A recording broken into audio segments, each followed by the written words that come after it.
Cette vidéo est sponsorisée par Card Market, le meilleur site pour acheter et vendre vos cartes. Me revoilà avec la vidéo quotidienne sur les spoilers de Tarkir, ça m'amuse de faire une vidéo par jour. Je vous garde les cartes de l'édition Commander pour une prochaine vidéo, on va continuer de review le set de base pour le moment. Une saga pour 3 mana en Sultai, premier chapitre vous détruisez un permanent non-terrain, deuxième vous mêlez 3 cartes, troisième vous pouvez vous défausser d'une carte, si vous le faites vous renvoyez une créature ou un terrain depuis votre cimetière dans votre main. C'est assez moyen comme saga, le premier effet est largement le meilleur, détruire un permanent non-terrain pour 3 mana, c'est ok. Si vous jouez un deck saga et que vous pouvez enlever un marqueur, c'est pas mauvais. Si vous avez un intérêt à vous mêler, à vous défausser, c'est pas mauvais. C'est pas non plus très bien. Surak Elusive Hunter, une 4-3 pour 3 qui ne peut pas être contrecarrée, qui a piétinement, et quand une créature que vous contrôlez, ou un sort de créature que vous contrôlez devient la cible d'un sort ou d'une capacité qu'un adversaire contrôle, vous piochez une carte. Bon ça fait pas un très bon commandant, ça fait pas une très bonne protection non plus, ça empêche pas vos créatures de mourir, ça vous fait piocher si elles sont ciblées par vos adversaires, c'est tout. C'est typiquement une carte de format 1v1, mais c'est pas totalement inutile non plus. Tempest Hawk, une 2-2 pour 3 vol. Quand cette créature inflige des blessures de combat à un joueur, vous pouvez chercher votre bibliothèque pour une carte qui s'appelle Tempest Hawk, la révéler, la mettre dans votre main. Et un deck peut avoir n'importe quel nombre de cartes qui s'appelle Tempest Hawk. Très bonne nouvelle pour le tribal oiseau, vous avez maintenant une infinité d'oiseaux que vous pouvez mettre dans votre deck. Le principe est rigolo. C'est pas hyper bien d'avoir 50 2-2 pour 3 en main, mais il peut y avoir des synergies intéressantes, par exemple en remélangeant des cartes de votre main dans votre deck pour faire du card d'avantage. J'invente rien, c'est ce qu'ils font au Popper, hein. Ils ont un oiseau qui va chercher le même oiseau quand il arrive en jeu, et ensuite ils le remettent au-dessus de la bibliothèque avec Brainstorm. Bon, le principe est rigolo, à voir ce qu'on peut faire avec. Winter Night Stories, un rituel pour 3 mana. Piochez 3 cartes, défaussez-vous de 2 cartes, à moins que vous vous défaussiez d'une carte de créature. Et ça a Harmonize pour 5. Je pense que Harmonize, c'est une mécanique qui va vraiment briller en Commander, qui est un format où on a très souvent des créatures sur le board, contrairement au format 1v1 où elles se font toutes gérer. Si par exemple vous avez un commandant qui a 4 de force, vous pouvez payer 3 pour faire le sort, puis repayer 1 directement pour le refaire, et il n'y a pas besoin que la créature ait célérité, ou elle peut avoir le mal d'invocation, puisque c'est pas un coût de l'engager. J'aime bien, ça serait beaucoup mieux si c'était un éphémère, c'est déjà pas mal comme ça. Auroral Procession, ça c'est un éphémère, pour un vert, un bleu, vous renvoyez une carte depuis votre cimetière dans votre main. Donc c'est littéralement réapparition avec une couleur de plus, sauf que réapparition, c'est un rituel. Donc pour une petite unco, on est sur un sort plutôt intéressant. Sunset Strike Maker, une 3-1 pour 2, en rouge, qui peut s'engager pour un mana rouge. On a un mana d'orque rouge, c'est assez unique. Il y en avait un dans Aetherdrift, mais il fallait être à max speed pour l'engager. Pour 2 mana, c'est pas non plus hyper bien, puisqu'en vert, ils sont bien à partir de 1 mana seulement. Mais, si vous avez envie de ramp avec des créatures en rouge, c'est maintenant possible. Je ne doute pas que des decks trouveront une utilité à cette carte, et vous pouvez aussi le sacrifier pour 3 mana, pour qu'il mette 6 blessures à une créature avec le vol. C'est bon à prendre. C'est pas ça qui rend la carte bien, mais c'est toujours bien d'avoir un petit effet supplémentaire. Puis 6 blessures, ça tue pas mal de trucs, hein. Yatam Tombguard, une 2-3 pour 3 menaces. Quand une créature que vous contrôlez avec un marqueur sur elle inflige des blessures de combat à un joueur, vous piochez une carte et vous perdez un point de vie. Ça, c'est du très bon card d'avantage pour les decks marqueurs. Également, si vous lui mettez un marqueur, vu qu'il a menace, il aura aucun mal à passer, et donc à vous faire piocher une carte. C'est pas limité, ce nombre de créatures, donc si vous tapez avec plein de jetons qui ont des marqueurs, vous pouvez piocher autant de cartes. Vous êtes obligé de piocher la carte et de perdre un point de vie. Ça peut vous embêter si vous jouez des boards un peu trop gros. Mais pareil, pour une unco, c'est vraiment bien. Marshal of the Lost, une 3-3 pour 4 blanc-noir. Contact mortel, quand vous attaquez, une créature gagne plus explicite jusqu'à la fin du tour, X étant le nombre de créatures attaquantes. Ça j'aime beaucoup comme petite win condition dans les decks jetons. Vous allez attaquer avec 10 jetons, et vous avez un jeton qui va avoir plus 10 à chaque fois que vous attaquez. J'aime bien cet effet, ça fait que n'importe laquelle de vos créatures devient une menace à chaque combat. Stalwart Successor, une 3-2 pour 3, noir-vert, menace aussi. Quand un marqueur ou plus sont mis sur une créature que vous contrôlez, si c'est la première fois du tour où vous lui avez mis des marqueurs, vous mettez un marqueur +1/+1 supplémentaire. Donc il n'y a pas besoin que ce soit des marqueurs +1/+1 que vous mettiez sur une de vos créatures, et ça se fait une fois pour chacune de vos créatures. C'est pas juste une fois par tour avec cette créature. On commence à avoir pas mal d'effets comme ça, mais une fois de plus, c'est sur une unco. Ça fait que toutes les cartes que je vous présente là, c'est des très bonnes cartes de deck budget. Les doubleurs de marqueurs en deck budget, ça fait un peu cher. Là, c'est pas un doubleur, c'est juste un marqueur +1/+1 supplémentaire, mais ça marche avec tous les marqueurs. Bon, selon... en général, c'est des marqueurs +1/+1 qu'on met, mais au cas où. Duty Beyond Death, un éphémère pour 2 mana. En tant que coût supplémentaire, vous sacrifiez une créature. Les créatures que vous contrôlez gagnent indestructible jusqu'à la fin du tour, et vous mettez un marqueur +1/+1 sur chaque créature que vous contrôlez. Ça pareil, on a plein de meilleurs moyens de protéger le board en blanc, mais pour un deck budget, ça va être un moyen très peu cher de protéger le board en mettant indestructible, et aussi de créer de la menace avec cette histoire de marqueur +1/+1.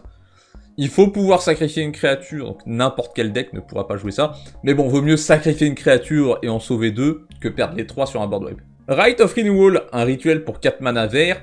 Vous renvoyez jusqu'à 2 permanents depuis votre cimetière dans votre main. Et le joueur ciblé mélange jusqu'à 4 cartes depuis son cimetière dans sa bibliothèque et vous exilez ce sort. J'aime bien un peu cette double utilité de récupérer des cartes en main et d'un peu gérer le cimetière de quelqu'un. Parfois, mélanger 4 cartes du cimetière dans la bibliothèque, ça va empêcher un deck réanimateur de faire ce qu'il veut.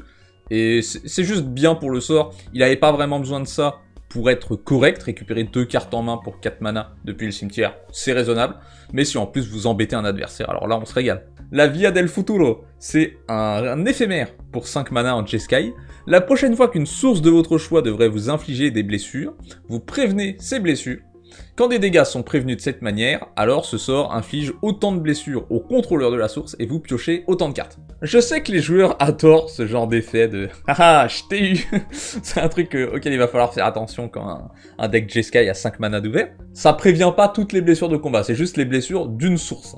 Donc c'est pas forcément de combat, mais c'est vrai que si vous êtes contre un deck jeton, ça va pas vous servir à grand chose. C'est pas vraiment la carte ultime pour se protéger, mais ça vous protège d'autres sorts qui vous tueraient autrement.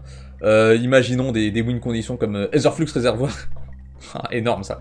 Imaginez un adversaire paye 50 points de vie pour mettre 50 dégâts, vous dites, eh ben, à la place, tu prends 50 dégâts et je pioche 50 cartes. C'est ça le plus gros avantage de ce sort, juste prévenir les blessures et les renvoyer, c'est pas ouf pour 5 mana, mais le fait que vous piochiez, là ça devient bien. Vous n'avez pas besoin de prévenir énormément de blessures avec ce sort, l'important c'est que vous piochiez, allez, 5 cartes pour 5, et vous prévenez 5 blessures, vous mettez 5 à l'adversaire, c'est intéressant. Zurgo Thunder's Decree, une 2-4 pour 3 en Mardou.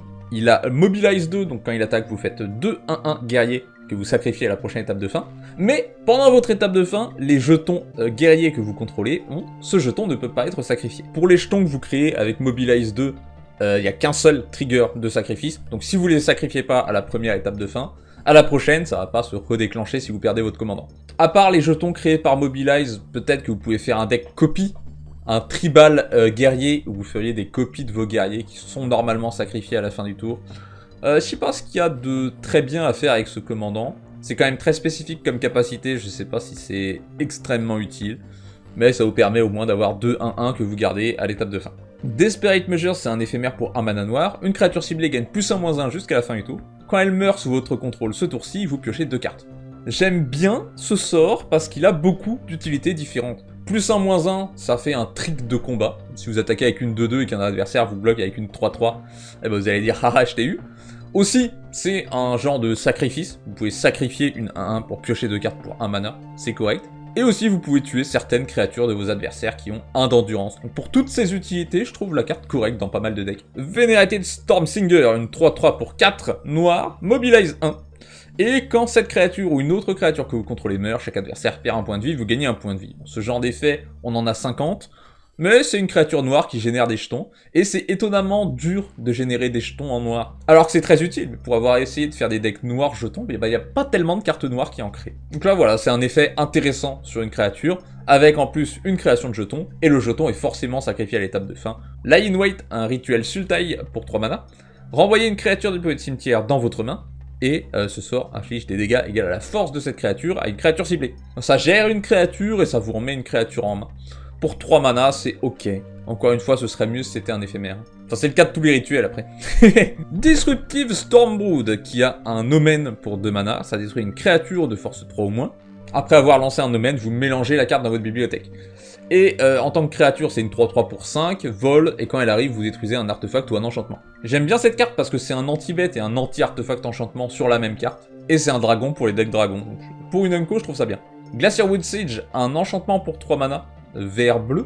Quand cet enchantement arrive, vous choisissez, soit à chaque fois que vous lancez un éphémère rituel, un joueur ciblé meule 4 cartes, soit vous pouvez lancer des terrains, jouer des terrains depuis votre cimetière. Pareil, on commence à en avoir beaucoup, des cartes qui permettent de jouer les terrains depuis le cimetière. Mais bon, pour 3 mana, c'est quand même un bon deal. Et chaque fois que vous lancez un éphémère rituel, un joueur meule 4 cartes. La carte a plutôt été pensée pour que vous meuliez vous-même, mais c'est aussi une win condition si vous voulez meuler vos adversaires. Mais dans ce cas-là, ça serait mieux que la carte soit mono bleu. Enfin, les deux effets sont ok. Je trouve que le deuxième est plus utile, parce que te meuler toi quand tu lances un éphémère rituel. Est-ce que t'en lances tant que ça? Je pense qu'il y a de meilleurs moyens de se meuler soi-même, et en même temps, il n'y a pas beaucoup de decks éphémères rituels qui veulent meuler leurs adversaires dans ces couleurs. Fangkeepers Familiar, une 3-3 pour 4, toujours sur le taille. Avec le flash, quand cette créature arrive, vous choisissez l'un. Soit vous gagnez 3 points de vie et vous surveillez 3, soit vous détruisez un enchantement, soit vous contrecarrez un sort de créature. Ça a pas mal d'utilité, si vous gardez ça open, vous êtes sûr de le jouer à l'étape de fin, puisque vous avez forcément besoin d'un de ces 3 effets. C'est 4 mana, donc c'est pas non plus le truc de fou, mais c'est suffisamment polyvalent pour rentrer n'importe où. Dragonologiste, une 1-3 pour 3 en bleu. Quand cette créature arrive, vous regardez les 6 cartes du dessus de votre bibliothèque, vous pouvez révéler un éphémère, un rituel ou un dragon, et le mettre dans votre main, et vous mettez le reste en dessous. Et les dragons dégagés que vous contrôlez ont défense talismanique, ça c'est le texte le plus intéressant je trouve. Piocher une carte pour 3 mana c'est pas ouf, mais dans un deck dragon, ça devient plutôt fort. Le problème c'est que c'est pas un dragon dans un deck dragon, mais je pense que cet effet est assez fort pour la mettre quand même. T'as la carte qui se rembourse, qui va te mettre un dragon en main, et en plus ça protège tes dragons, les dragons qui sont vraiment sujets aux anti-bêtes, parce que c'est des créatures dangereuses. Je doute pas que les joueurs de dragons fermeront les yeux sur le fait que ce n'est pas un dragon. À propos de dragon, la dernière carte de cette vidéo, c'est le Clarion Conqueror, une 3-3 pour 3 blanche, avec le vol, les capacités activées des artefacts, des créatures et des planeswalkers ne peuvent pas être activées. C'est un effet symétrique, donc si vous rampez avec des mana rock, ça va vous embêter, sinon c'est plutôt fort.